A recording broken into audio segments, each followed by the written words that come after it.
မင်္ဂလာပါချင်းကန်ဆက်မုတ်ဖတ်ထောင်းလေးလှုပ်ရှားဖြစ်လို့ပြန်လဲဝင်ငှတာဖြစ်ပါတယ်မုတ်ဖတ်ထောင်းလုပ်ဖို့အတွက်အဓိကပါဝင်ပစ္စည်းတွေကတော့မုတ်ဖတ်ငရုတ်သီးစိမ်ငရုတ်သီးကြောင်စက်သွန်အဖြူခရမ်းကျွတ်တီတမယာတီတခွားတီပဲတီခရမ်းချင်တီနဲ့ဆက်လက်ရွက်အနှဲငယ်လိုအပ်ပါတယ်ရှင်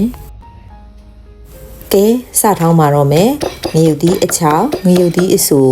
ပူးစွာထောင်းပါမယ်စက်သွန်ဖြူလေးလည်းထည့်ပါမယ်အရသာအတွက်ကတော့ထညက်ကိုအသုံးပြုထားပါတယ်စားအချိုမုံငပြာရည်နဲ့ထိုင်းငပိကိုအသုံးပြုထားပါတယ်ရှင်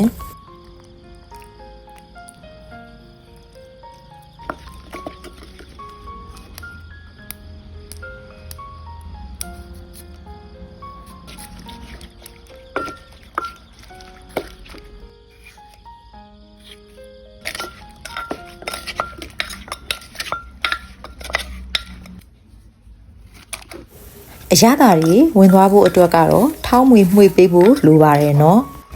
ကဲကြည်ရင်နဲ့တရေကြနေကြပြီမှတ်လားစားကြပါအောင်နော်အားလုံးကျေးဇူးတင်ပါတယ်